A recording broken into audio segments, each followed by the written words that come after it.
Hello, hello, hello. How are we all doing? I was like looking at my eyes. I was like, are those bags under my eyes? I was like, no, that's just like the shadow of the hat. Look at that. I mean, there are kind of some bags under there though. We might need to get out the face mask tomorrow morning, my lord. I mean, it doesn't really matter. Who am I supposed to be looking good for? I guess just my husband. We basically are living in the house in sweats, sweat shorts, and hoodies and t-shirts at this point, which is really not a whole lot different for me than usual, but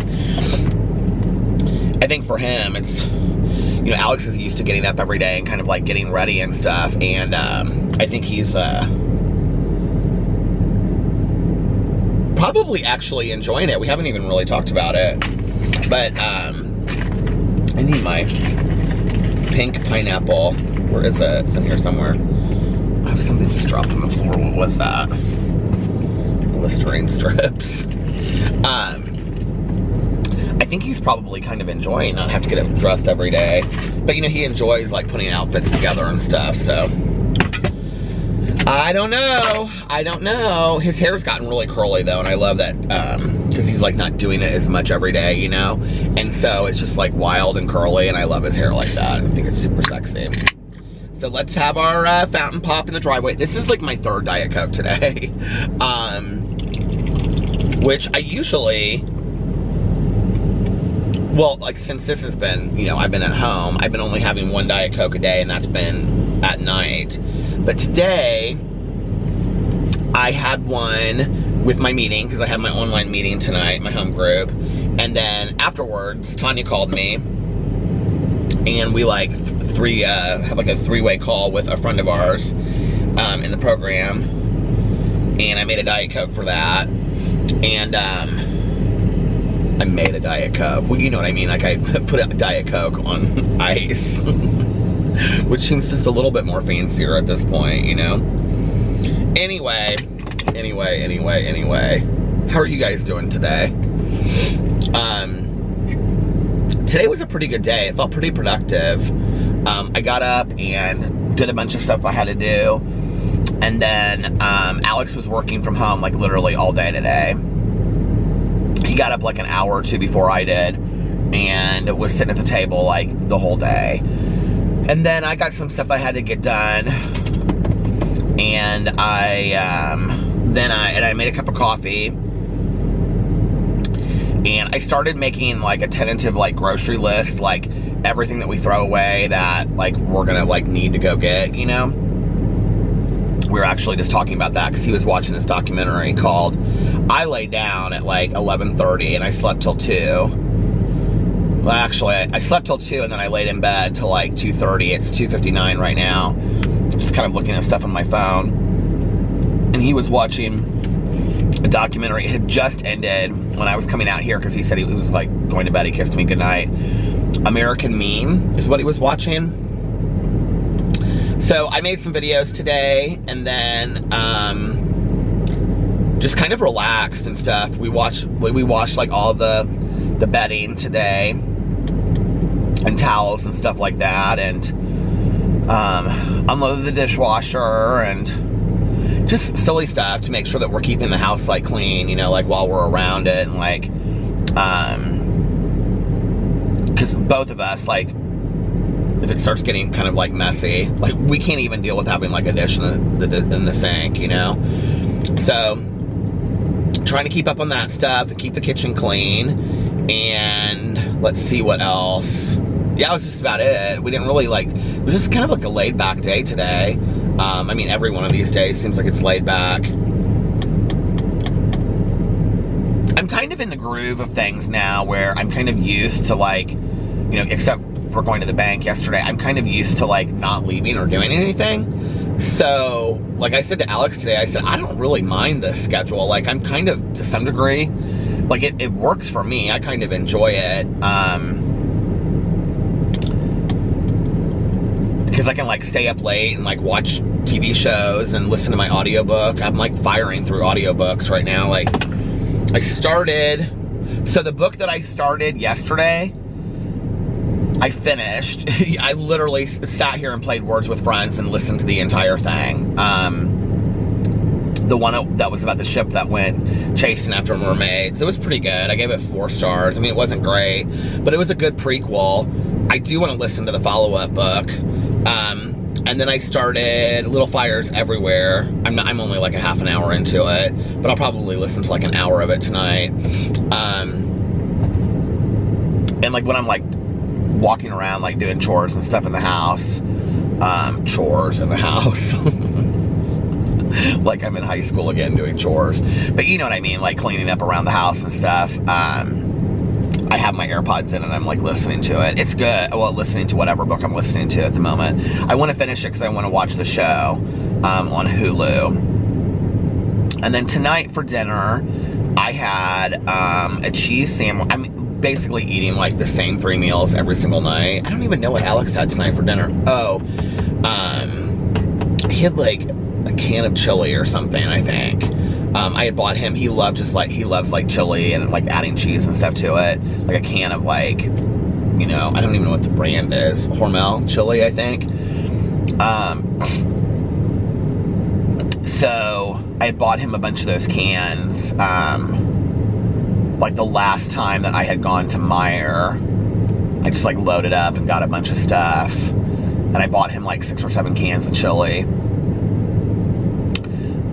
So I think he had that. I had a cheese sandwich and tomato soup. I have 1 more tomato soup left. I'd be so sad when it's gone. I'm like so into eating tomato soup right now.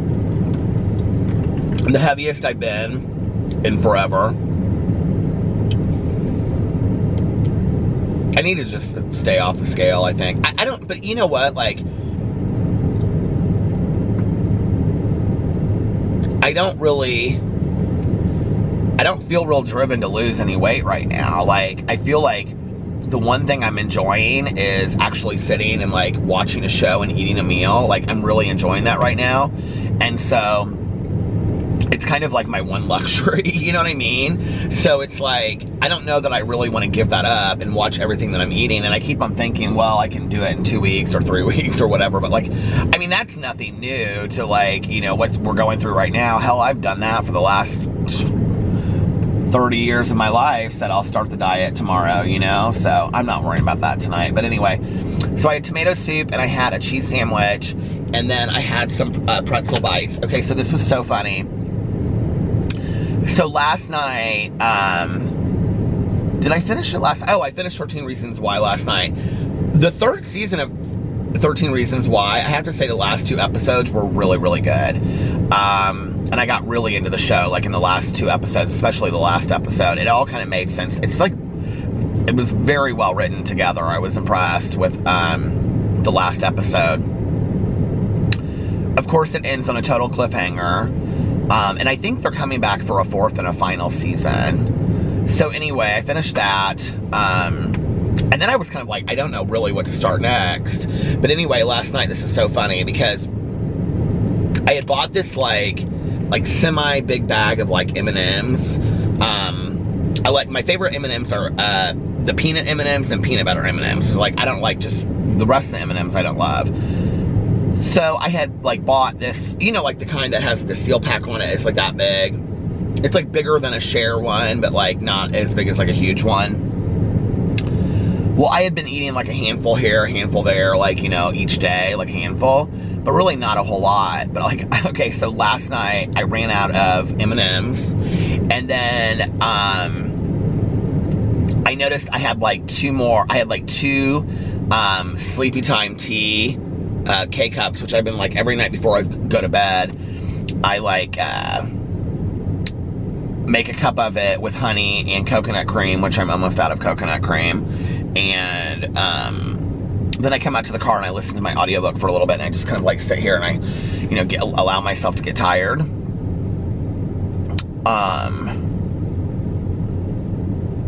And then last night I realized I was down to like 1 handful of those. I mean, it's like a huge jug of these like Costco, like, you know, pretzel bites with peanut butter inside of them, which have been like my mainstay through this whole thing. And last night I got down, you know, to like, I can remember it was like days ago, I was like halfway through. It was, I don't know, sometime last week. I was like, what am I going to do when I run out of these things? So I'm sitting there last night. I have literally, there's like a handful at the bottom left, right? And like just peanut butter dust or whatever. And I'm like, oh my God, I'm almost out of these. What am I gonna do? And today I got this Amazon box. It was so funny. Because I'm like forgetting what I order because it doesn't come like in 2 days. It comes like in 4 or 5 days, you know?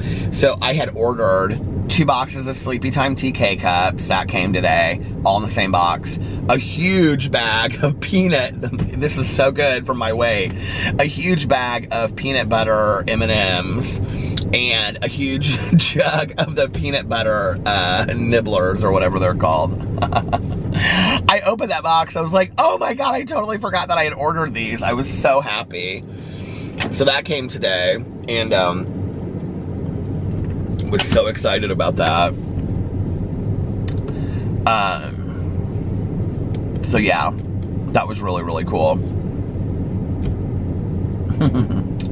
Oh, and then while I was eating, what's that sound? While I was eating dinner, I watched, because I hadn't really started a new show, and then I was like, I don't know what I'm gonna watch. And so, there's like a humming sound.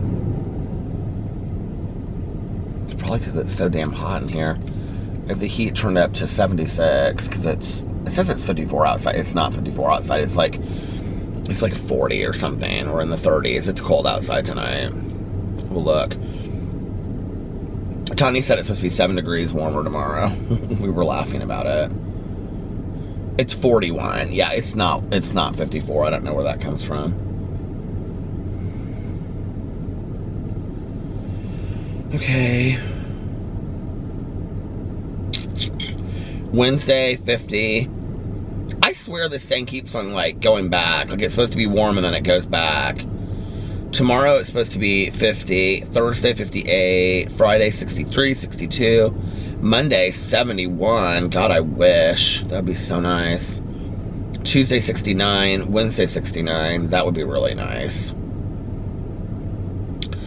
But, oh, there was just an ad that came up for that Wendy's. Did I end up doing that Wendy's coffee thing? I think I did do that review.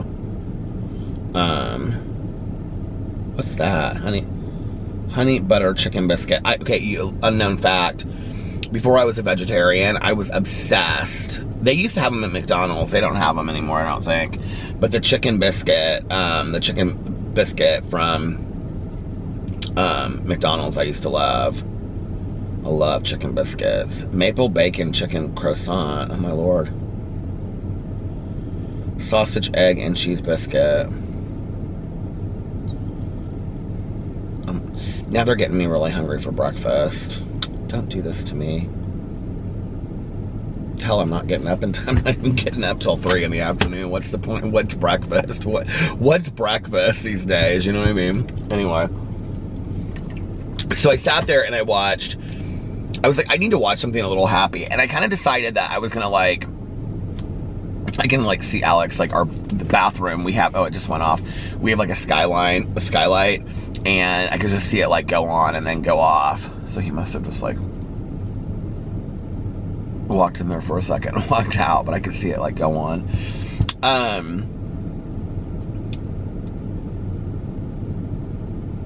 What was I gonna say?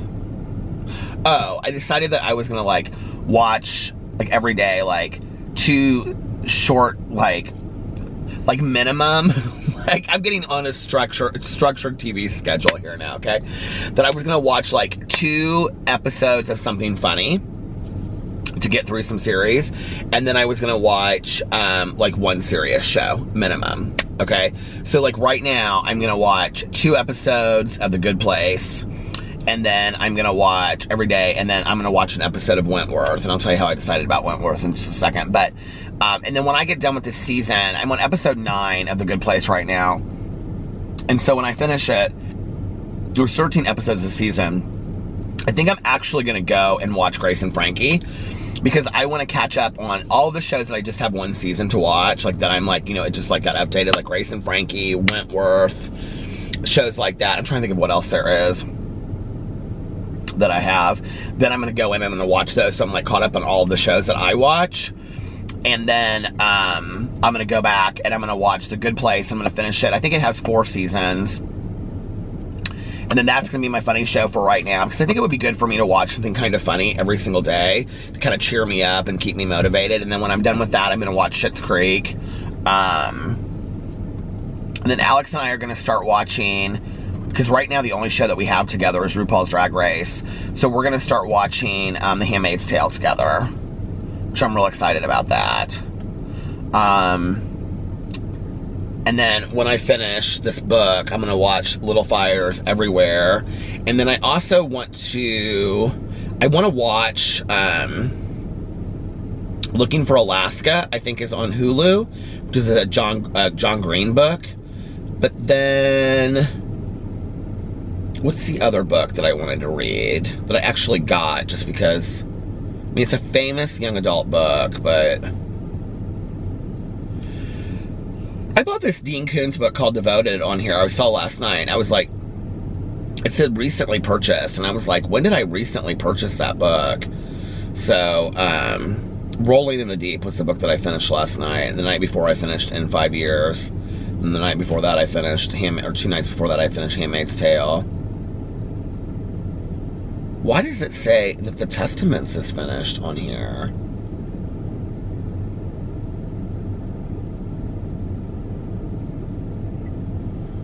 Download progress. Oh, because I think like work is unfinished. Yeah, I haven't finished that book. I haven't even started it.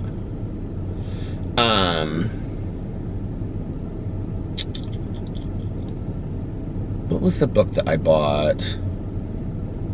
All the Bright Places by Jennifer Niven. Because they made that into a movie that I think is on Netflix right now. And I want to see that. So yeah, that's kind of my like show plan for right now. But I was talking to Tanya tonight and she was like, what are you going to watch next?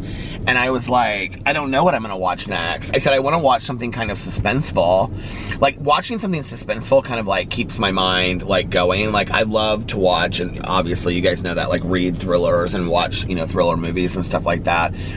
And so I was like, I don't know what I want to watch next. And so I said to Alex, because, well, how many seasons does Ozark have? Everybody's watching Ozark. It's like the second highest trending thing right now. If you think I should watch Ozark, let me know. Like, is Ozark, like, is it, what do you call it? Oh, here it is, Ozark. What season is it? 3 seasons. Is it suspenseful? Like, what I like, is it good? Financial advisor drags his family from Chicago. It's about drugs or something, isn't it?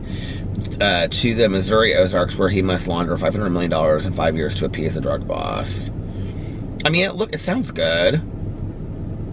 Number 1 in the United States today is Tiger King. Number 2 is Ozark.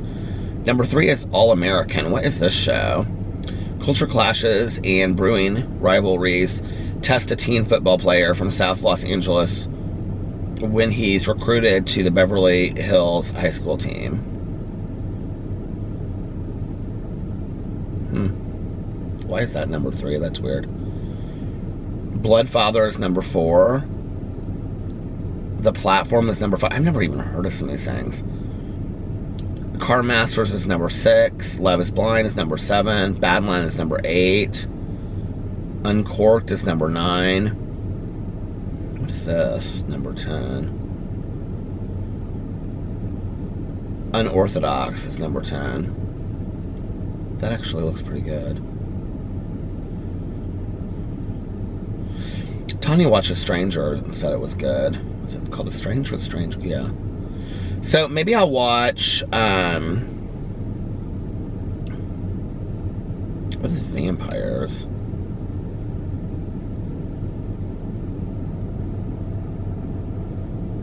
That looks stupid. Maybe I'll watch Ozark. I wish Netflix would put out like a bunch of great shows. Could you guys do me a favor, and in the comment section, could you put like your favorite, like, and I'm telling you right now, if it's super like funny, I'm not gonna enjoy it. Like, I'm watching just like I've got my 3 funny shows probably will last me till July or August if I even get through them. That's Schitt's Creek, The Good Place, and which I love The Good Place. It's good. It's fun to watch, and Grace and Frankie. But if you guys have some suspenseful shows, let me know. I also want to see Unbelievable. Tell me how good that is. Here, I'll go through. I should go to my list, shouldn't I? And I'll tell you my list of what I have. My list. My memoirs. So I have Ozark, Trials of Gabriel Fernandez, Schitt's Creek, Good Place, Unabomber, let's see, Lil Peep, Everybody's Everything, Lost Girls, which Mel said was a waste of time. I shouldn't even watch it.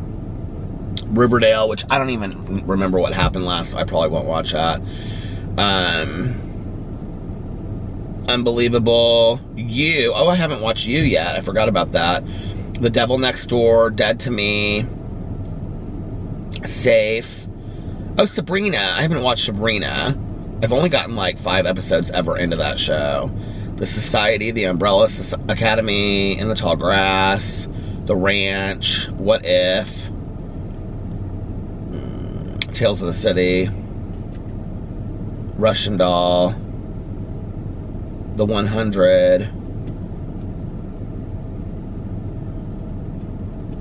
What's the show that's about like people dying and coming back? Heartstrings, Dolly Parton, OA.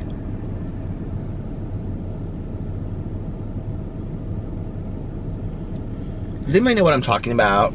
Is it The Circle? Oh, American Crime. I have a whole season of American Crime.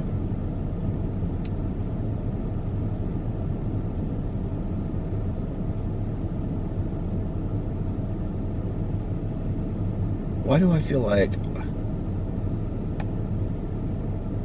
Oh, I saw... What's this? What's season 3 about?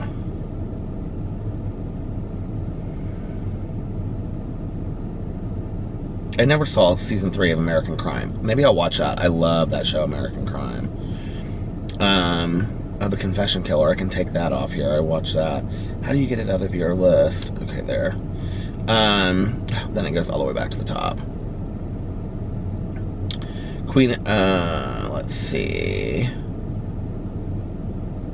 Black Summer, The Order, The Place Beyond the Pines. Somebody told me that movie was really good. Don't F with Cats. I can take that out of here.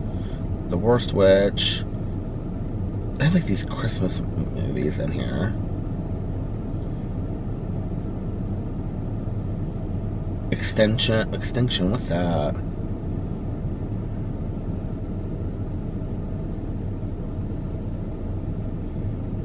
Plagued by dreams of an alien invasion, a family man faces his worst nightmare when an extraterrestrial force begins exterminating Earth's inhabitants.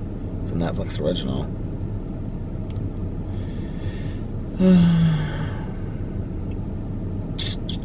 Yep, that's about it. I got some movies on here, like Mud with Matthew McConaughey that I never saw. So I don't know. Let me know. What's the one? The Circle? Let the circle be unbroken. Oh, it's at the end and I didn't even know it. When a group of strangers is seized and awaits execution, they face the impossible task of choosing the one person among them worthy of being spared. That's not it. That can't be it.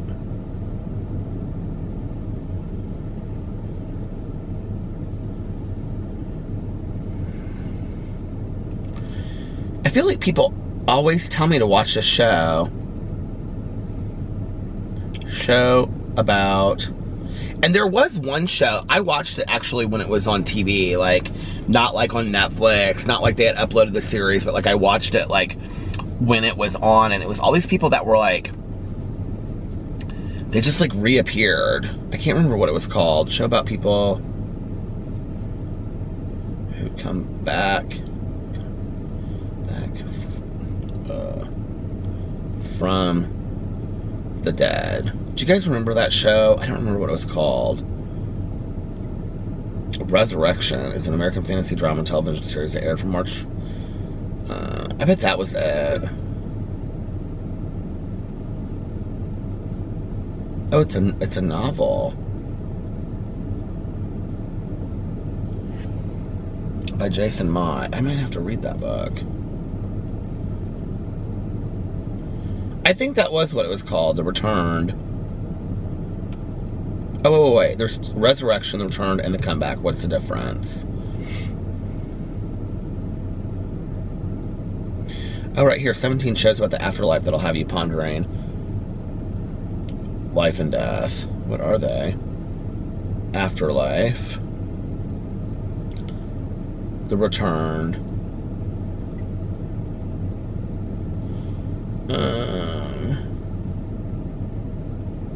I want to know which show that was that I watched.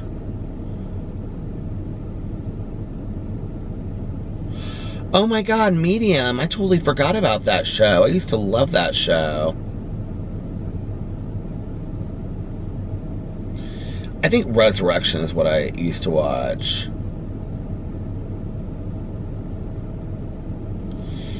Is The Returned still on, or is it who knows? Let's see. The Returned.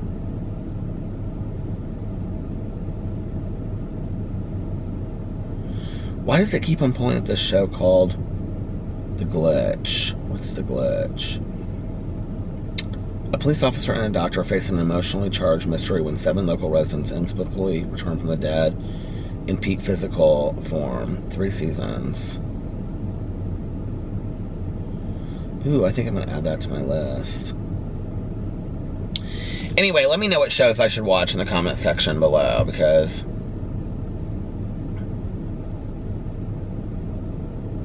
what is this? This is Trixie Mattel's show, isn't it?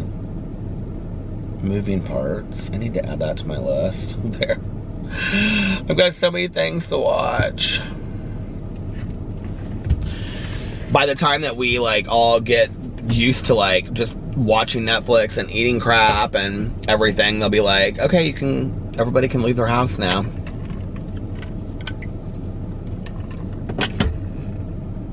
I didn't, look at the news a whole lot today. I was kind of like, I mean, I got on there and I like read the stuff that I needed to read, and I just was kind of like, okay, I can't become consumed with this today. And I did notice when I was on Facebook today, compared to usual, the air feels good out there.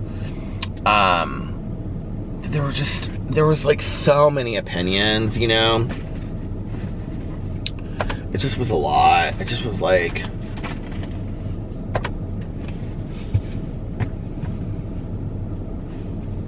I think the thing that's interesting is, like, I'll read somebody will say something, you know,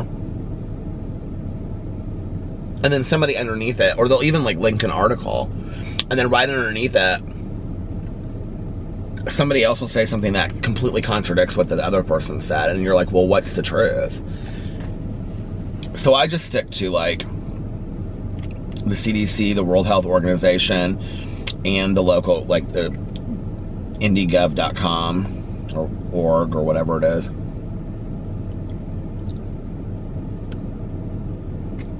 It was kind of a little rainy all day today, and it was chilly, and there weren't a lot of people out on the streets. I didn't see anybody out here, like, walking around, like, went to get mail. But I guess I wasn't outside much, you know, today either. But, like, we can see the road behind us, and I can see, like, it's not like a major road, but you can see people going up and down it. Like, when we're in the living room, I didn't see anybody on that road, and I hardly saw anybody, well, driving or walking on our street today.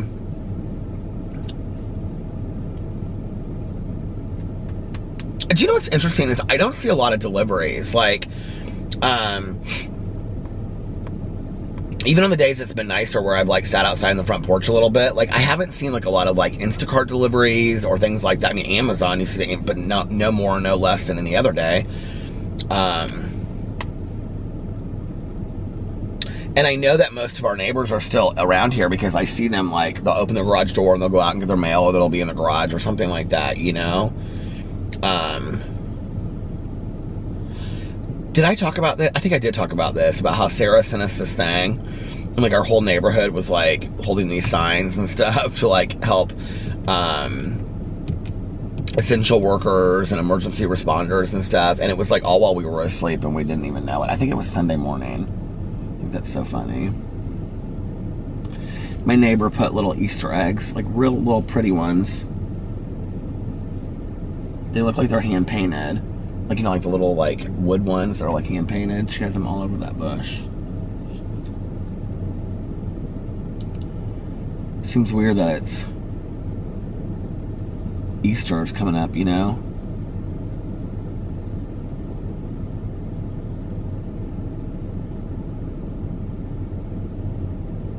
Next month will be 12 years my mom has been gone. I remember when she was in the hospital, she was in a coma by that point for Easter. And Easter was always like a huge holiday with us. You know, we would go over to my Aunt Kathy's house and she'd have like a huge spread of, you know, ham and turkey and, you know, my mom always made deviled eggs and brought the rolls, and then they'd, you know, have like everything, you know, mashed potatoes and stuffing and macaroni and cheese and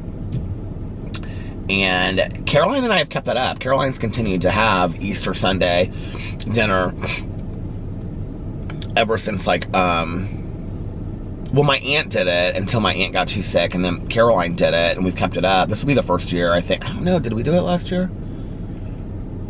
I don't know. Sometimes we're out of Alex and I are out of town. Maybe we were out of town last year, but I feel like we did it. I don't know.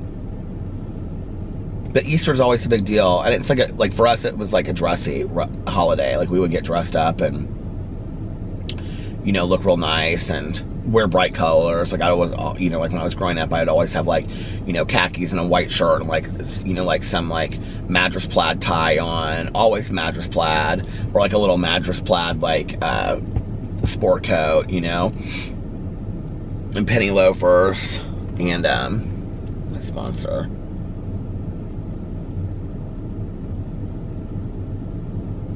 She sent me some speaker lead.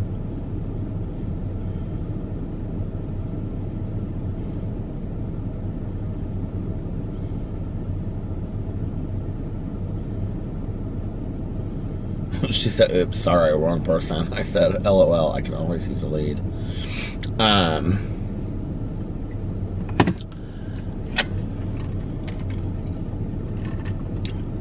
She'll like call me now, watch, because she'll be like, because I called her earlier and she was on the phone. And she was, Valerie the other day was like asking me about like me calling my sponsor every day. And it didn't even occur to me until like Valerie and I were having the conversation, and like, because I call her my sponsor, you know, like, which, I mean, she is my sponsor, but it didn't even occur to me that to other people it might seem strange, like, that don't really understand like a whole lot about recovery or whatever, you know, that why like I would call my sponsor every day or like need to, but I mean, my sponsor is like one of my very best friends too. So like when we talk, we don't always talk about, you know, just like, I mean, we do talk about recovery stuff, or like I'll call her with, you know, I mean, stuff like that to talk about.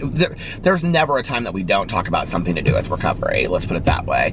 But a lot of our conversations are like, well, what did you do today? And she's like, well, because she's been like working on her deck, and she wants to power wash her deck, and she wants to like plant a bunch of plants back there, and she's like pulling stuff out of her garage so like she can put her, because she's real proud of her like backyard and her deck and stuff, and she always has a lot of people over there in the spring and summer, and so she's doing that, and she's taking care of her dogs and whatever, and so like we'll talk about that, and she'll be like, oh, I'm so hungry for this, and we'll kind of like, you know, go back and forth and chatter and whatever like that. It's, you know, but she's one of my very, very dearest friends. So in case anybody else like was like, why does Peter call his sponsor every day? But I don't think there's, I mean, I know people, I think at like, first of all, I think at where I'm at in my sobriety, to have a sponsor that you're not close with, I think is kind of bizarre anyway, and if you've kind of watched my journey with this, the reason why I wanted a different sponsor when I changed was because all of my friends had always had these relationships that had evolved over time with their sponsors where, you know, within a matter of a year or two, it was like they had worked the steps and, you know, it was sponsor-sponsee relationship, but then over a period of, I don't know, 2 to 3 years, it was like they were going out to dinner together and going shopping together, and or if it was like my guy friends, they'd be like going golfing with them, or, you know, doing couples dates, or, you know, going out of town for the weekend, you know what I mean? Like stuff like that, or I don't know. And it was like, I never had that relationship with my sponsors. There was always a disconnect. And, you know, I was always taught that men sponsor men and women sponsor women. Even though that, in the program, I mean, there's certain suggestions that are not necessarily rules, but they're suggestions. And that was always a suggestion, that men sponsor men and women sponsor women, and that's kind of dictated by 12-step program, or in my pamphlet, it says, for my program, it says that in there, and it says the exception is that, you know, women can sponsor gay men, and men can sponsor lesbians, and vice versa. Like, I could sponsor a woman, and, you know, whatever. But there's always some issues with that, too. Like, there's obviously issues with, like, one of the things my sponsor said to me, like, when I asked her, is she said, because she talked to her sponsor about sponsoring me. She had never sponsored a man before, and she said, you know, like, if you were a newcomer, I wouldn't have. But, like, since you have so much sobriety, it's different because you have a lot of other men that you're friends with in the program, that if an issue comes up that pertains to just being, like, a man issue, like, I can say, go talk to one, you know, so why don't you go talk to so-and-so, you know? And there's a lot of issues that come up that are gender-specific, that you need to talk to somebody of the same gender.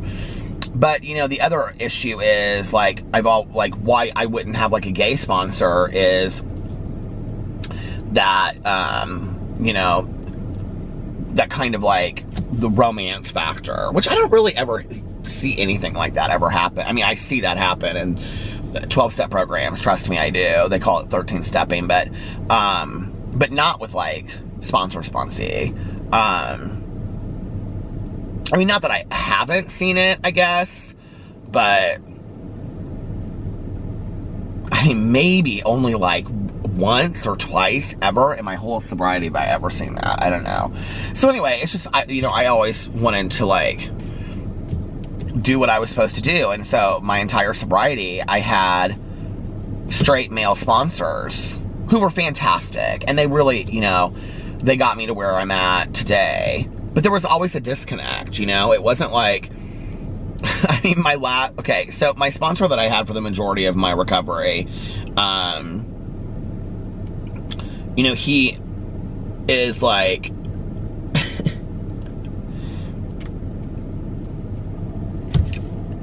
if you saw him, like, you would think that he had been, like, a truck driver for, like, 30 years of his life, you know? He's, like, 70, and one of the wisest guys I've ever met in my entire life, right?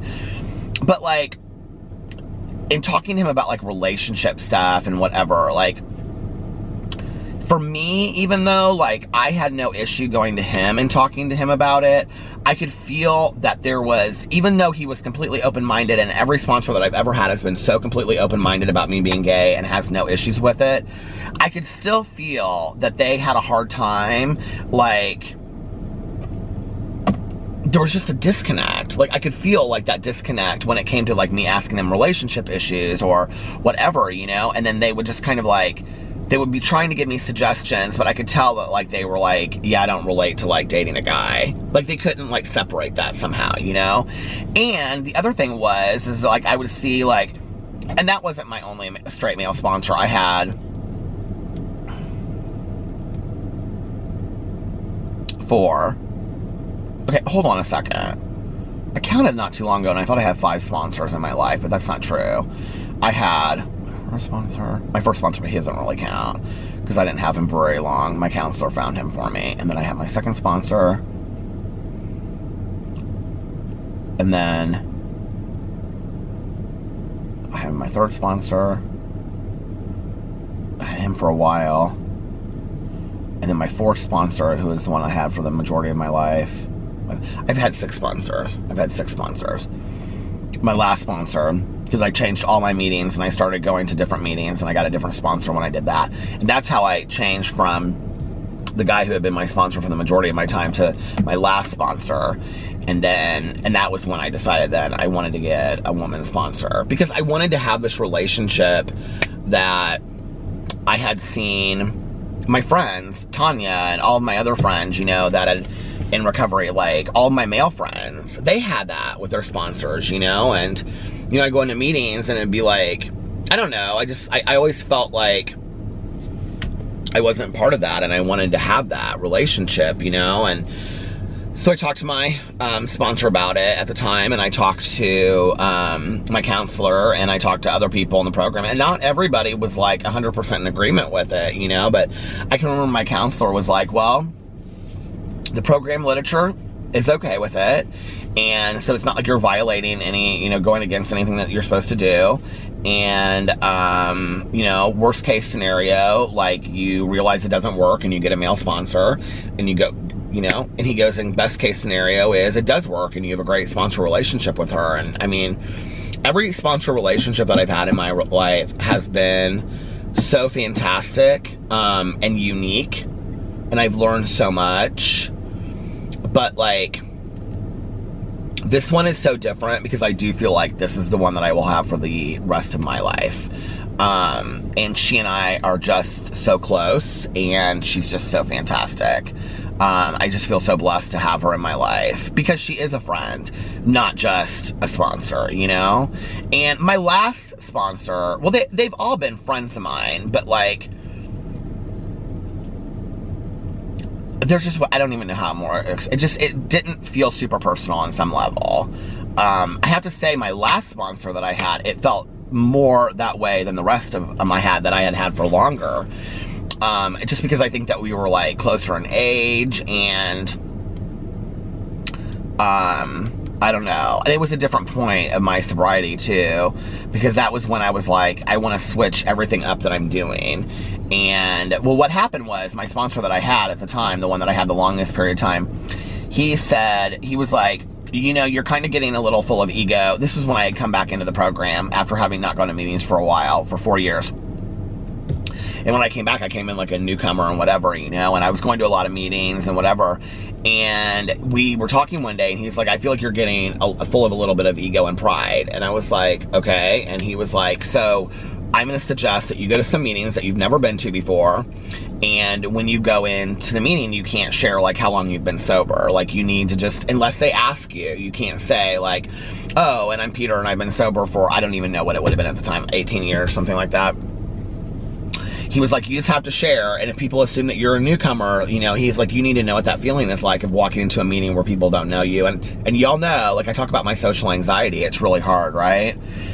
And I had a very good friend of mine at the time who really struggles, like, gets 30 days here and 30 days there, and, you know, just, has really struggled a lot since I've known him and holding together any kind of sobriety. I think right now he has the longest sobriety he's ever had, and I think he has like 6 months. And so one night he was like, let's go to this candlelight meeting, and I remember we went, and it was like in this clubhouse, and in this like little coffee shop in this clubhouse, and there was like 6 people. And it was fantastic. It was one of the best meetings I've ever been to in my entire life, and I felt like I was at home. And he went back to like, not that meeting again, but he went to like a weekend. That was like on a Wednesday. And he went to like a weekend meeting, like a Saturday meeting. Now, if somebody walks me through the door the first time, like, I'm okay after that. I still struggle, but like with my social anxiety, but if somebody walks me through the door the first time, like, I'm usually okay after that, to whatever a thing I have to go to. But typically I don't like to, unless you experience what I have, that won't make any sense to you. But it's like, I just need somebody to hold my hand through the first experience, if that makes sense. And I'm not like that today. Like, I can do it, but I really have to kind of like muster it up inside, like even like kind of cheering myself on, like in the car before I go in somewhere, and be like, you're gonna be fine, just go. And then I just go, right? And then like I get in there and I'm fine. But it takes me a little bit to get up enough nerve to walk in somewhere. I really still struggle with that a lot today, you know, and one of the things that my counselor told me was that that's a result of, he believed, which is funny, after all the counselors I've seen in my entire life, he was like, you know, I really believe that you have PTSD from being bullied, and when you were growing up, and he was like, and that's why any situation that comes your way, where you don't know where it's coming from or where it's going to come next, he was like, is completely fearful for you. And he said that he believed that a lot of, like, why I had a lot of social anxiety going into situations was I didn't know what to expect. I didn't know what was going to happen next or what I was going to walk into, you know, which is probably true. So anyway,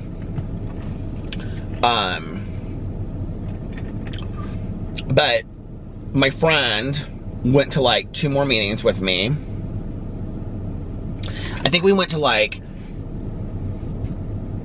well, we were going to a lot of meetings together at the time, because he needed somebody to hang out with and be friends, because he was in early sobriety, and Alex would go to bed and I needed somebody to be friends with too, you know what I mean? So he and I, we were going to a lot of meetings, and then we would drive out to this Waffle House in the middle of nowhere and eat and stuff, and it was nice. And then he moved, and well, he went back out and he moved, and I just didn't hear from him ever again, like, until he moved back here recently. And I can remember I just kind of was like, that all happened within like a week, and I was like, because before that we had been going to a lot of other meetings, but we hadn't been going to candlelights, but that all happened within like a week. Like, he like introduced me to these meetings. Well, he wasn't afraid, he would go into any meeting. And so we went to like that Wednesday night meeting, and then the Thursday night meeting that we went to was like a late meeting. It was like, it went from 10:30 to 11:45, and it was in a homeless recovery halfway house. And it was truly like Skid Row, and it was a great meeting for me to go to. It was a really, really good meeting for me to go to. People would come in there, and people would share if the only reason they came was for a cup of coffee. They hadn't had a cup of coffee in like a week, like a hot cup of coffee. And people would talk about how you could like this, oh, it's gonna stop, hold on. I can remember people talking about how like they would let you make like a peanut butter sandwich in the kitchen, because like we sat like in the kitchen area while I was there, and they would just come because they hadn't eaten for the day. It was really powerful. I mean, some of the most powerful, it's gonna, why is it doing that? I'm trying to get it to focus, hold on. Sometimes it works, sometimes it doesn't. And it was a candlelight meeting. I was going to all candlelight meetings. I miss them, you know? I miss going to candlelight meetings. Tanya and I had just started going back again before all this happened. We'd gone like twice with our sponsor. And you know, she had gone twice, I had gone once. I think I would probably start going back again, because I really enjoyed them. I miss them. There's something just very peaceful and serene, you know, about sitting in a dark room with candles with a bunch of alcoholics and addicts, and there's just something, I don't know, I just loved them. But anyway, so then he took me to that Thursday night meeting we went to, and then I went back to the same clubhouse, and there I went, so there's like 12-step recovery clubhouses, I mean, where they have like it's where they house a lot of meetings, you know, and it's kind of like a hangout place. Some of them have like canteens and like coffee shops, and others don't. Some of them are thriving and are like, you know, in well-to-do areas, and, you know, there's coffee galore, and other places, the one that I was used to going to, okay, like, you never paid for coffee. Like, there was no coffee shop, but there was just like, you never paid for coffee, because that all came out like of the donations. And then the one that I started going to, it was like, if anybody wanted coffee, you had to buy a cup of coffee at the coffee shop, and then people would buy like a pot of coffee and donate it to the meeting. And a pot of coffee cost like $2, and they would donate it to the meeting. It was so nice. And you would see like, there'd be like 2 people that would like, they had like 2 like, you know, hot plates or whatever, and then somebody would come in and say like, you know, so-and-so and so-and-so donated a pot of coffee tonight, and like people would like, massive amounts of people that would start getting up because they couldn't afford coffee, you know, like, it just was really cool. I don't know. It just like it brought it all down to basics for me. It was very peaceful. It was very serene. And it changed something in me. It greatly changed something in me. And I met this man, and he was at every single one of these meetings. He went to every candlelight meeting. Every time I would go to a candlelight meeting, he was there. So my friend moved like right after that. It was like one day we were going, and then like that week, that Sunday, and then I didn't hear from him for like 3 or 4 days. By the time that the Wednesday, okay, so I went to Sunday night meeting, and then by the time that Wednesday came up, I hadn't heard from him, and I was trying to get a hold of him, and I was like, well, I guess I'll just go, because I had been there once. So I showed up, and they were all like, oh my God, we're so happy that you came back, and, you know, whatever. So then I got comfortable, and it was, what I realized was it was like the same 6 to 20 people in every meeting now of all these candlelight meetings. So I just started going on my own, because my friend moved, and I didn't hear from him again for several years. And then, so this man that I met there became my sponsor, and he just was so ruthlessly honest. And he didn't have a problem like calling out his bullshit and telling on himself, and where he was at, and if he was angry and pissed off, he shared it, and if he was happy, joyous, and free, he shared that. You know, it was so refreshing. And so he became my sponsor, and you know, I asked him to be my sponsor, and we started working together, and I have to say that he really taught me about service in recovery. I chaired a meeting every Wednesday night for over a year, which meant that I had to show up, and I had to work at this coffee shop, which was fun, and I had to learn how to do that. And I had to learn how to work this old school cash register and be accountable. And you see, like, in my head, I'm like back there, like I miss it. And so like Wednesdays I went to that meeting, and Thursdays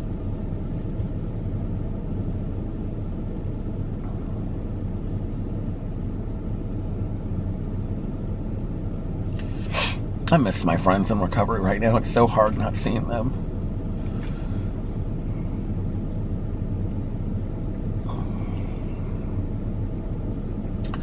And so then Thursdays I started going to the meeting in the halfway house. And then Friday nights I went to a 10:30 meeting. And Saturday nights I went to a 10:30 meeting. And Sunday nights I went to a 9:30 meeting. And they would bring all these guys from this really low bottom, like, I mean, people that like had like hit hardcore bottom, halfway house. They would bring like 10 of these guys to the meetings every one of those nights. And like every single one of the guys had like been to prison, or they were like 18 and had like 3 kids, and they had and they had come from tough homes, they'd come from tough lives, and they were so kind and gracious to me, and I got to meet some of the most amazing, humble men I've ever met in my entire life. I would have done anything for me, you know, that shared their stories and shared their lives, you know. And it was actually a really cool program, because, I mean, it's still here, because it's like a really long program. It's like 9 months to a year. But when they're done, like, then they're phased out to, like, return to their hometown. So, like, a lot of the guys that are there are from, like, 4 hours away. So you don't really hear what happens after they move, you know, but I don't know, it was a really cool period of my life. I was really active in service. I was going to, well, I was still going to my home group, which I almost just said the name of it. So I was going to, I wasn't going to a meeting on Monday nights. So I was going Tuesday night, Wednesday night, Thursday night, Friday night, Saturday night, Sunday night. I was going to 6 meetings a week. And it did start taking a toll on my relationship too. And so I went and I talked to my old sponsor. He and I were having just like met up one day and we're gonna like go have lunch or something.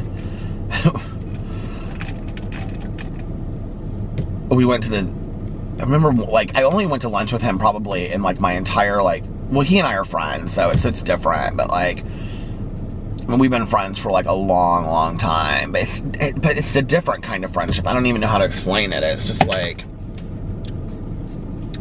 I mean, like I've always felt like he was an elder to me, but we went to like this gym dandy, and I remember we were sitting there talking, and he said, "You got sober." I was talking to him about it, and I said, I feel really good that I'm like doing all of this for my sobriety, and I'm really happy, but at the same time, like I miss my husband, and like I think he misses me. And even though like most of the meetings I was going to at the time when Alex was going to sleep, you know. So my old sponsor looked at me and he said, you didn't get sober to, and this is a guy with, 40 plus years of sobriety. He said, you didn't get sober because you got sober to be a better husband, to be a better son, to be a better friend, to be a better person. He said, you didn't get sober to hide out in meetings for the rest of your life. He goes, so what I would suggest is, since there's meeting 3 times a day, is figure out meetings that you can go to that aren't going to interfere with you being able to be a husband. And I went back and I talked to my new sponsor, because that like wasn't planned. Like that just kind of like come out while we were like hanging out talking. And so I told him and I said, what do you think? And he was like, well, I didn't realize that you felt that way. And I was like, yeah. Because I kind of like really didn't want to let go of that either. And he was like, well, I agree with him.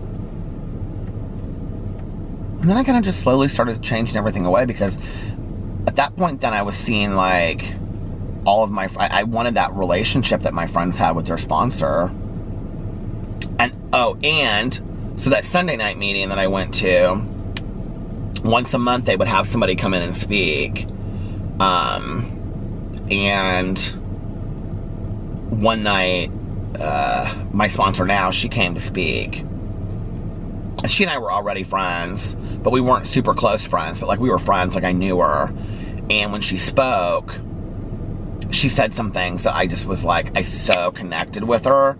I was like, I need her in my life, and I need her on a level that is not just as a friend. And that was when I started, like the wheels started turning, and I'm so thankful for her today,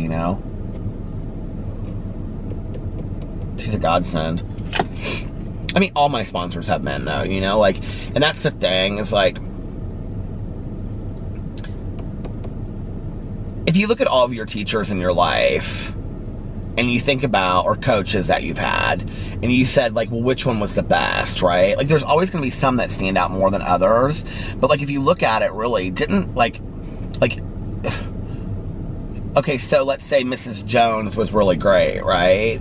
But could Mrs. Jones have done what she had done if Mrs. Smith hadn't, So I look back at my sponsors and I think, okay, well, this sponsor I had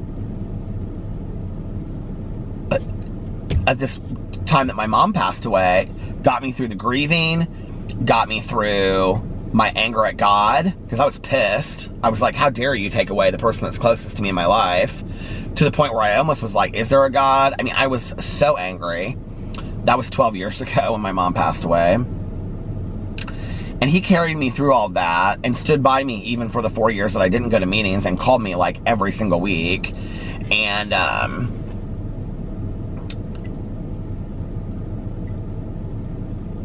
and I remember, like, after my mom died that following year, he said, what do you want to start working on? And I was like, well, I only have one parent left, and I want to have the best relationship with my dad that I can possibly have. And he said, well, what would that look like for you? We started talking about it, so he stood by me with all of that. My first sponsor was kind of just like my initiation into the program. Like, I didn't even have him that long. My second sponsor was who I worked my steps with the first time. I'm so thankful for him. I wouldn't be here today if it wasn't for him. He took me everywhere. he was just an amazing guy who unfortunately died of a heroin overdose.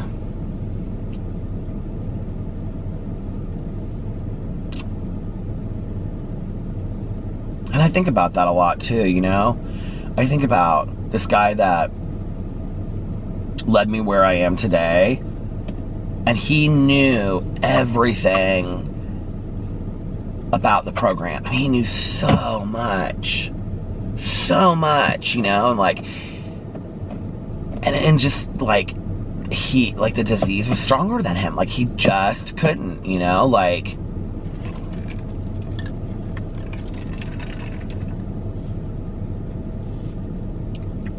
his kids, like, you know, he had little kids.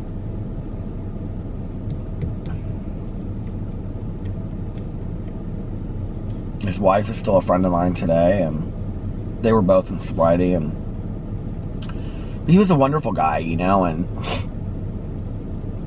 he taught me the importance of suiting up and showing up and being a person of character. The sponsor that I had the majority of my life, he was really big on that, about holding my head up. He'd come up to me and be like, Peter, like, you get your head up. He would do stuff like that to me, and I'd be like, because I would like look down at the ground, he'd put my head up, and he'd say, you're a person of character today. When you walk in a room, you hold your head up high and you look at people in their eyes. And I'm so thankful for him. I started believing in myself because of that, man. But it was my second sponsor that I worked steps with that taught me to love myself. And taught me to, I'm like in my head, like seeing all of these like certain situations as I'm talking about this. He was so funny. But, you know, he taught me the importance of, like, I don't have to be a perfect person, but I have to be willing to be a better person. And I have to be willing to want to be a better person. And be willing to admit my wrongs and work on things.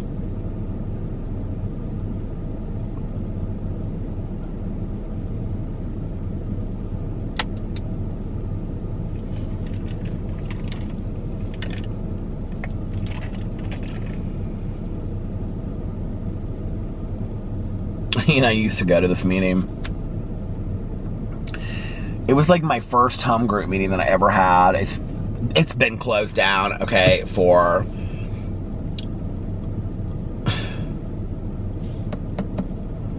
well, my 4th birthday.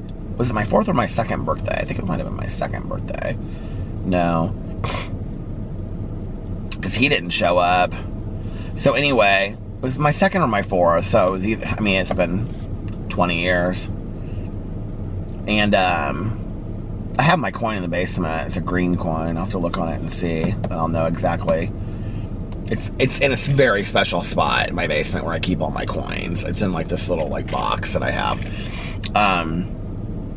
I have like a plastic bin of like all the things that are like super, super important to me of like my mom's, which is really funny because like the stuff that I keep from my mom's has gotten so small through the year. I mean, like, other than like all the crap of hers down the basement, like the stuff that I really want to keep. Like I have like my mom's wallet and her ID, and then I have like her watch that she was wearing and her glasses and like some other, like a few pictures. I mean, I have a huge bin of pictures, but like special pictures. And I keep them in like this very small thing. It's like the only thing. My mom's watch still smells like her. Isn't that so bizarre? I bought it for Christmas one year. It was this tortoise-shelled Nike runner's watch. It was very cool. And it was kind of like very chic, but sporty at the same time. She loved it. And it still smells like her. It's the weirdest thing. My mom wore Michael Kors for women. She got me started wearing Michael Kors for men back then, and then I bought her a bottle of Michael Kors for women, which I loved the smell of it because I knew somebody that wore it, and she started wearing it. Like, to this day, whenever I smell it, I always think of my mom. But, so we went to this meeting, and it was called the Wednesday night meeting of Surrender to Win. It was my first home group.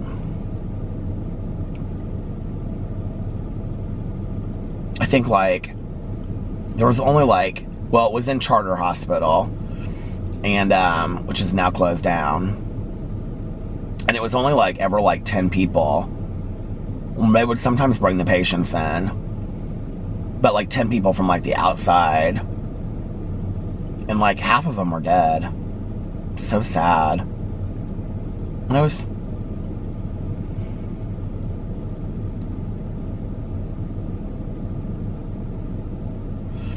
you know, I think a lot about like how many times I've tried to start a diet and it's never stuck, or how many times like I tried to quit before I actually quit. Drinking and drugging, or both, you know, where I'd say like, okay, I'm just gonna smoke pot, or I'm just gonna do this, or I'm just gonna drink, but I'm not gonna do any hardcore drugs. I mean, I would literally make it like a day or two. And I think about that and I'm like, I don't know what happened. Like, I really, really don't. I just know that like, and I was resistant. Like, I mean, it wasn't like I came in, I feel like I did what I needed to, okay, like when people would tell me what to do, I felt like my sponsor at the beginning and things like that. I didn't even like my sponsor at the beginning, but my counselor, and, you know, I was seeing a counselor, I was in aftercare, I was going to a lot of meetings. So when people would say things like, you know, if you hang around a barbershop long enough, you're gonna get your hair cut. Like, I listened that time. Like, those were the things like I listened to, you know? Like, you can't hang around your old, you know, like, old people, places, and things. And like, I listened that time, you know?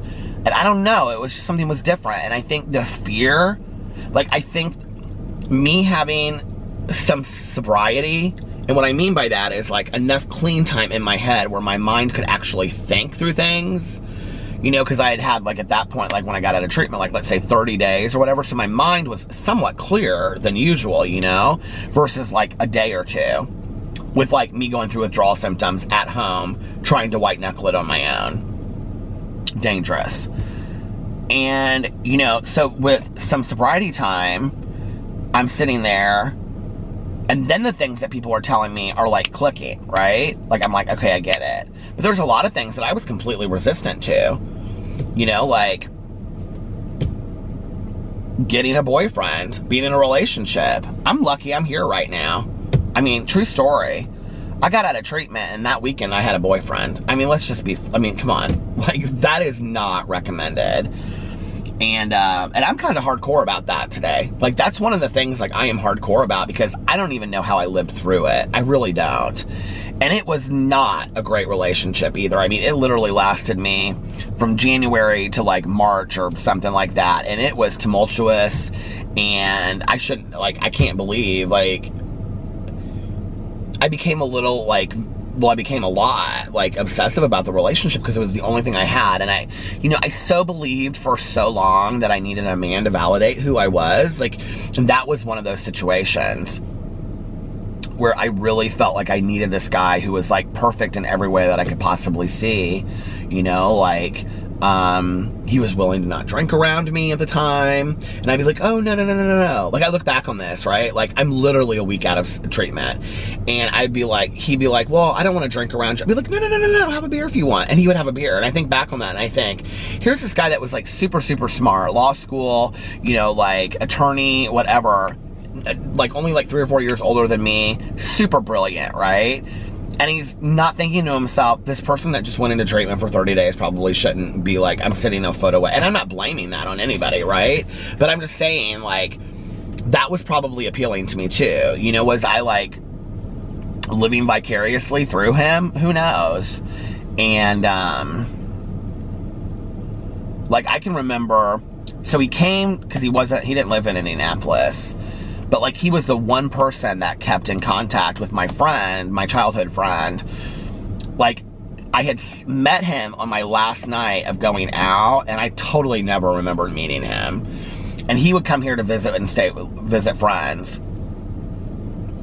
He was from, like, 3 or 4 hours away. And, so, he was so gorgeous. He's still pretty gorgeous. We're still friends on Facebook. He looks like Ben Affleck. But anyway...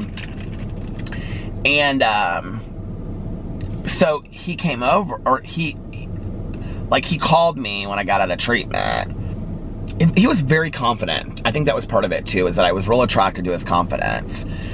And I remember he called me like the day or two after that I got out of treatment. He was like, hey, I just wanted to check on you. I don't know if you remember me, blah, blah, blah, blah, whatever. Well, my friend had said that he had been asking her about how I was doing and stuff. And I was like, yeah, I'm good. And like, we talked, and he's like, I'd really like to come and visit you. And I was like, okay. And he was like, you know, I'm going to come this weekend. He would come like on like a Sunday to go out, because there was like this gay night in Indianapolis at the Vogue, and it was called Boing. And so he was like, well, I'm going to come this weekend, and I thought I could come early, and like we could hang out together. And I'm like, okay. And so he came on like Sunday, and he was just coming for the day. And so he came Sunday, and oh God, I don't even remember a whole lot about it. But I do remember like we went out to eat or something. And he had on like this J. Crew, like, charcoal gray, like, turtleneck sweater. Do you remember those? Oh, God, I loved it. And he had on, like, jeans and, like, black Doc Martens. And I just was like, and real curly dark hair. And I just was like, okay, oh, it's gonna stop, hold on. And he really, really liked me. And, so I remember, and it was in January, because I had just gotten out of treatment. And it was cold and snowy. And so he went out for that night thing, and then he came back. He was gonna stay at my house that night, so he, you know, had a place to stay. I didn't even know him. You know, I look back on this, and I think this is so crazy. And,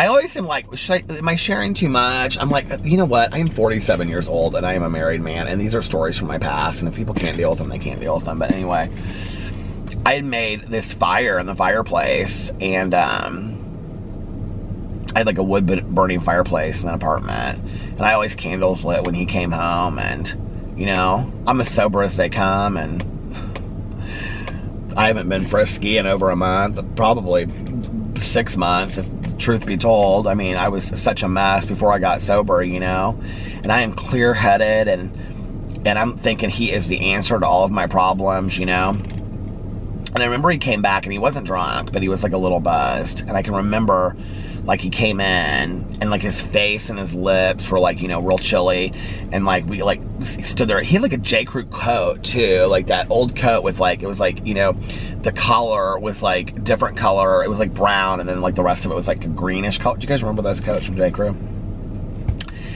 And I remember like kissing him, and he was like his cheeks and his lips were like really cold, and I remember he tasted like beer, and I liked it. And I remember he came upstairs, and we like were on the couch, and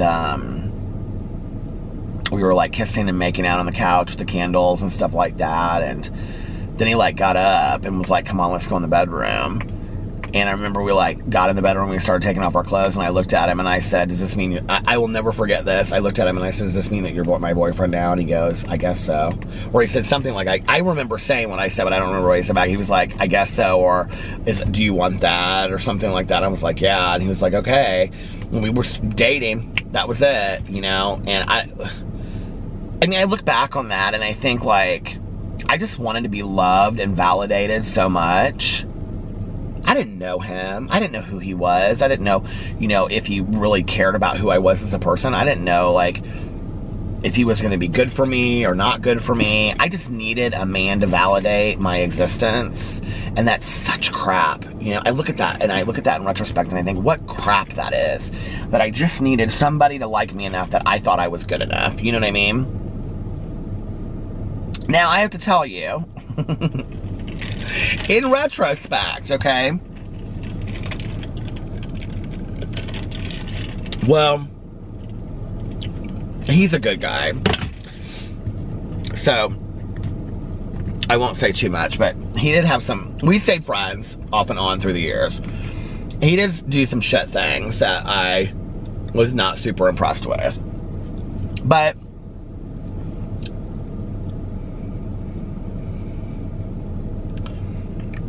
I don't think he's a horrible person. I don't think he's a bad person.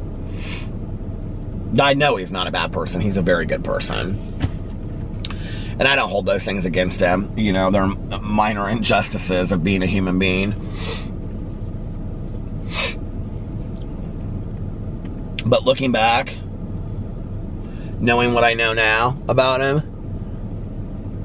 Hold on, let me pull a Misha from the book club the other day. Knowing what I know about him. Knowing what I know about him now.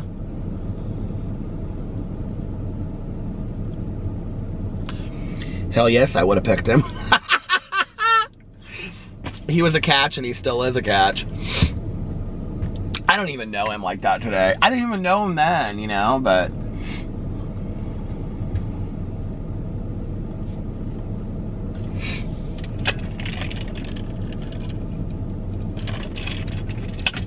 Remember I used to have these blue...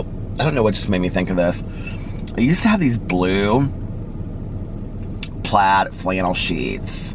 And I had like this like comforter and everything that went with it. It was this like whole flannel set. I was very into that like whole like masculine flannel thing at that period of my life. Everything was like, you know,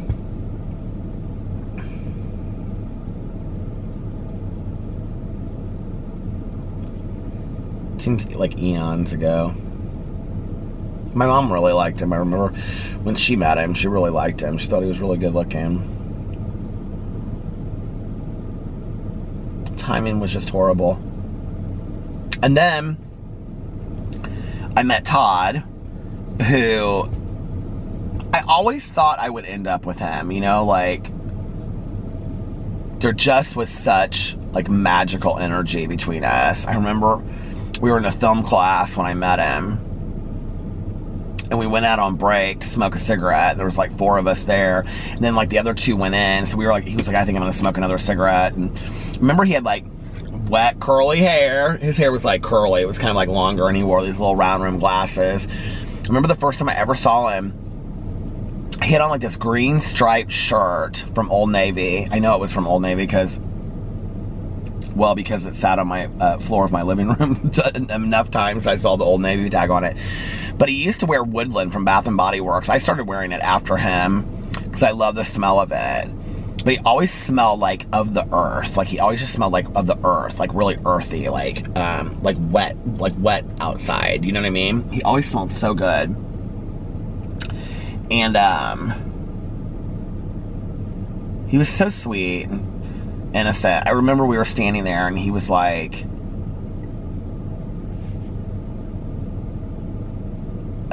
he started asking me about these gay movies. He was like, have you ever seen this? Like Jeffrey was like one of these gay movies back then. It was like, nobody ever talks about that movie anymore. And I was like, yeah, I love that movie. And we were started talking about these movies and I think I said something to him like, he also wore this brand of shoe called Simple. They were like these he was a skater. He skated. And they were like these green suede like shoes. And probably like 5 or 6 years ago, I found some like Pumas that are very similar to that, like almost identical. And I bought them and I've almost never worn them. But anyway, out of remembrance of Todd.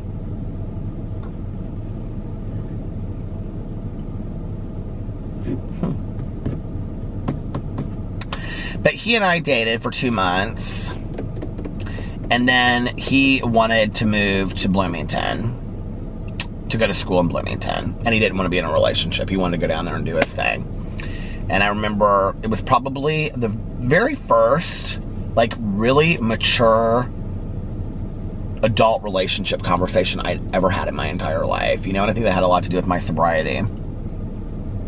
Todd also smoked a shit ton of pot, and it caused a lot of problems because I'm in my first month of sobriety, and we're supposed to meet at 10, and he's showing up at midnight because he's been hanging out, getting high with his friends. And it just was a mess. There just was a lot of messes to it. And, but at that time, he didn't even drink. He only smoked pot, but he was totally a pothead. And, you know, and I really didn't know that at first about him. Like, that was something that kind of came out over time. But then he moved to Bloomington, and I remember he talked to me, and he was like, I would stay for you, like, if I thought we were going to move in together. Like, he wanted to get a house and, like, turn the garage into, like, where, because he played bass. Like, and he was in a band, and he, like, wanted to turn the garage into, like, where they would practice, and, like, and, you know, I'm 6 months sober at the time, and I'm like, it's a lot for me, you know, I'm getting, like, overwhelmed and scared, and he's like, if you know, like, if you thought you wanted to do that, then I would stay, but I really want to go to a college campus, and I was like, yeah, I don't want to stand in the way of what your dreams are. I just remember we had this really mature conversation, and I actually remember later that somebody that I had dated started a bunch of, like, BS scandal saying that, like, he was hooking up with other people and that he knew it because, like, he had told him or whatever. And so, like, I was really hurt by the whole thing because it was supposedly, like, while I was dating Todd. And Todd was really, like, the first guy that I had ever dated that was willing to stand up for me. And he goes, let's three-way call him right now. And I said, what? And he goes, get him on the phone. I've never met the motherfucker. He goes, let's three-way call him. He's lying to you. So, I get this guy on the phone, and he's, like, talking, and I'm, like, asking him questions, and he's like, oh, yeah, and I met him, and blah, blah, blah, whatever, and Todd's in the background, he doesn't say anything yet, and he, like, calls him out, he's like, that's absolutely BS. He's like, I have never met you in my entire life. And the guy starts, like, he's like, well, blah, blah, blah, maybe I'm, like, it was a different Todd, and he's like, no, you used my first and last name to Peter, like, you know who I am. Like, so why are you saying this stuff? Like, why are you trying to, like, upset him and whatever? And he called this guy out, and he was like, don't you ever speak of me again. And this guy totally backed down. I'll never forget it. But, and then it was weird, you know, like, Todd and I would, like, we'd see each other. I remember when I was dating my first boyfriend, my first, like, long-term boyfriend, we were at a thrift store in Indianapolis, which is now called, I think, like, Thrifty World. It was called Thrifty Threads back in the day. And my boyfriend was, like, across the store. And I look up. Somebody goes, Peter. And I look up, and it's Todd. And did you ever see that? Like, you haven't seen, like, somebody that you were, like, in love with at one point, and, like, and when I say that, I mean I was in love with him, like, I was in love with him. Like, I thought we would be together. I never doubted it. And whenever anything in one of my relationships would, like, go downhill, I would think, like, I'm going to end up with him. And,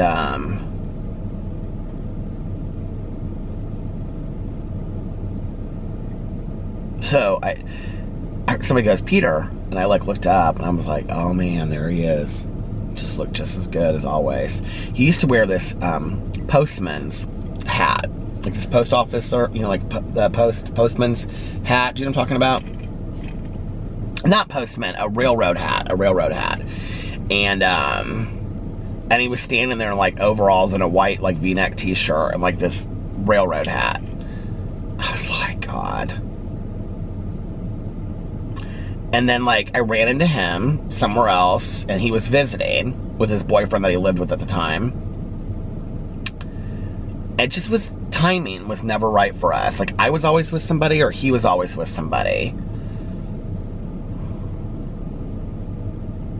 And I'll tell the whole story about him. I've told it before, but, like, it just had a sad ending kind of to it. And then a couple years ago, I was sitting on my friend's couch, and I was telling her all about Todd and how he had been the love of my life, and, you know, before I had met Alex and blah, blah, blah, whatever. And I remember so anyway, I'm like, and I was like, oh, I'll have to show you him on, like, Facebook, you know, and whatever.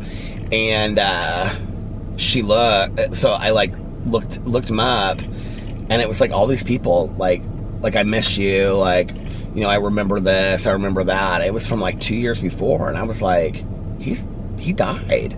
I didn't even know it, you know? And I remember I came home that night, and I said something to Alex, and I was, like, telling him the story, because he knew the girl that I was with that night. This is this was the girl that I, like, when I came back to going to meetings, that she and I were, like, eating Jack in the Box and sitting on her back patio. Girl, she's, like, my age. Woman, friend. Anyway, I remember I came home and I said something to Alex about, like, telling him the story. I was like, I have to tell you what happened. I was like, so that, you know, this guy Todd, like, I had told, he knew the story of Todd before, and I was like, you know, there was, like, Todd was always like that guy that I, like, thought I would end up with. And he looked at, I'll never forget, Alex looked at me, we were like sitting in the kitchen, he goes, well, you can still end up with him if you want to be. If that's what you want, then you can have that. Could you just slow your roll for a second? I was like, I just found out tonight that he's been dead for like 4 years. And like, I'll never forget the look on Alex's face. And he was so sweet about the whole thing. But long before that, and if you've watched my vlog for a while, you know I've shared the story before that. Long before that, I realized Todd had a huge descent into drugs. And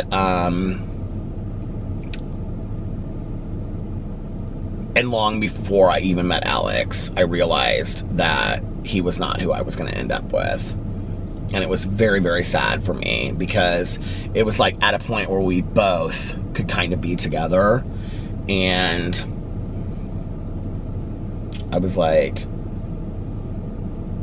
he wasn't getting it. And we met up, and he wasn't getting it. And I almost kind of had to be kind of mean about it. And he was like, you've changed as a person. And he wasn't getting it. He was like, I'm going to move in with you. I'm going to do that. I was like, I can't have this in my life. Like, it was so obvious to me that it was just like had consumed his life. And I even confronted him about it. And I was like, I'm worried about you. Like, what's going on? Like, you're doing this. Like, I can tell something. Oh, no. He was making all these excuses. And he's like, I'm going to move in with you. This is, the timing's right, whatever. And I was like, I was scared, you know? And I was like, no, I don't want that. And he was like, what do you mean? And I was like, I don't want to be with you anymore. Like, I don't feel the same way that you feel about me. And he's like, you've changed. And he didn't talk to me for a long time.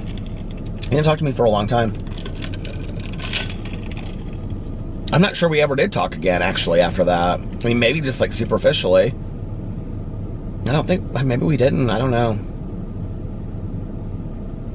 Anyway, life's weird like that. You kind of take for granted, though, I think, that people are going to be, like, around forever. Like, you really do. I mean, it's the weirdest thing. Like, you think, well, this person or that person is going to be around in my life for the rest of my life.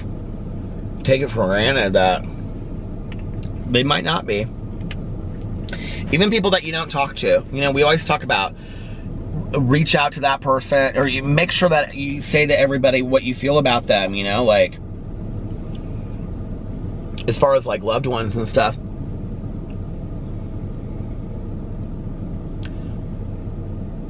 But at the same time, like, I think there's a lot of people that I haven't talked to in a long time, that if I found out that they were gone tomorrow, I'd be real sad about it, you know? He's not the first person in my life that I found out that had been gone for a while. You know, I found out, there was a friend of mine that when I got sober, you know, I talk about my girlfriend that, like, you know, we were good friends, like, elementary, junior high, all the way through graduate school. She introduced me to somebody when I first got sober that he literally was, like, life force for me. Like, took me everywhere, like, came hungover, watched movies together, everything, you know? He helped me stay sober during that time. And I found out, like, God, I don't even know how many years ago it was. I was at the gas station talking to a girlfriend of mine. And I was like, whatever happened to him? And, you know, she was like, did you not know? And I was like, no, what happened? And she was like, he passed away, I think of cancer. I was like, are you kidding me? Like, I just assumed one day I'd run into him. The last time I'd run into him and Alex and I were, like, at an art gallery opening, and he was there with his boyfriend, and they were, like, talking about this business they were starting to, like, make candles or something, I don't know, and he was doing great, you know, and then it's like 5 years later, and I'm like, well, it wouldn't have been 5 years later after that, it would have been like 2 or 3 years after that, and he's dead? Like, I never would have expected that, you know? It's so weird. I'm sure there's probably people that are gone right now that I don't even know that they're gone, you know? So we have to be grateful for the people that are still there. Anyway, I think I'm gonna get off here now. This went in a direction tonight that I had no clue it was gonna go. And all my exes live in Texas. Do you remember that song? My dad used to sing that song in DIVORCE.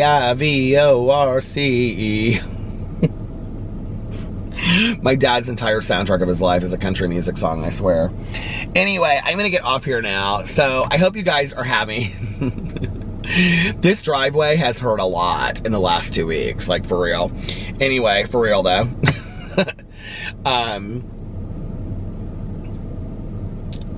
What did my friends used to always say to me? What did he always say to me? I can't even remember now. Anyway, I hope you guys are having... I'm gonna make the ending real short and trying to like tie it up quicker these days.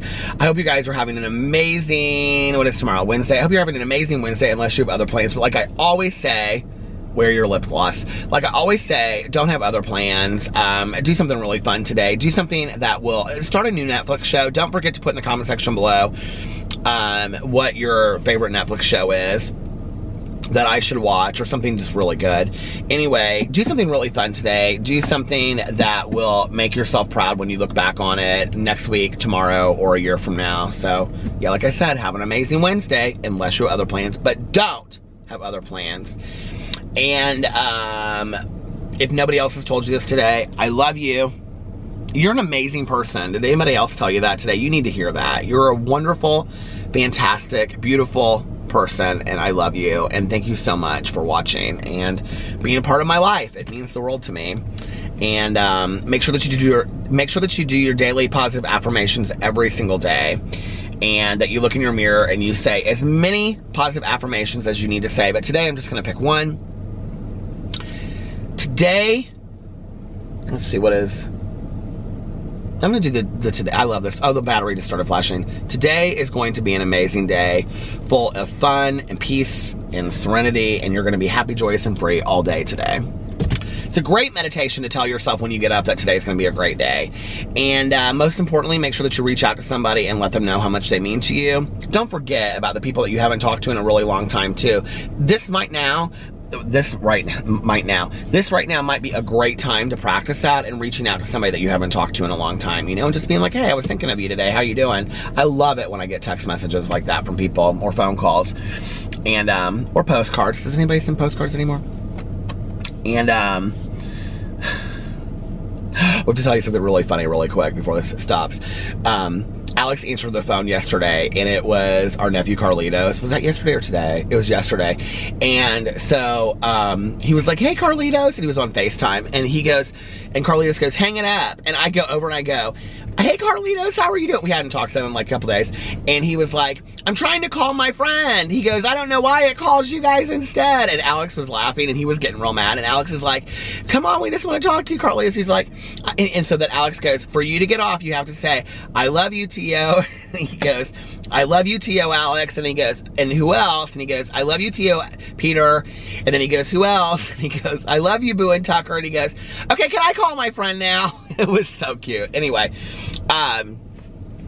yeah, just reach out to somebody today that you haven't talked to in a long time and let them know how much they mean to you. Don't forget to do that. You know, it's important. And also practice random acts of kindness. That's the most important thing, is to reach out and let somebody know how much they mean to you. We can just pass on the love every single day. And also practice random acts of kindness. But what? Don't tell anyone. That's the most important part of that. And thank you guys so much for watching this vlog. If you made it this far, put 3 or 4 blue hearts in the comment section below, and please like this video and make sure that you're still subscribed to it, and also leave a comment. I didn't read any comments tonight. I'll do it tomorrow night. Anyway, I love you guys, and I hope you are staying safe and staying healthy, and I will see you tomorrow. Love you. Bye. Love you.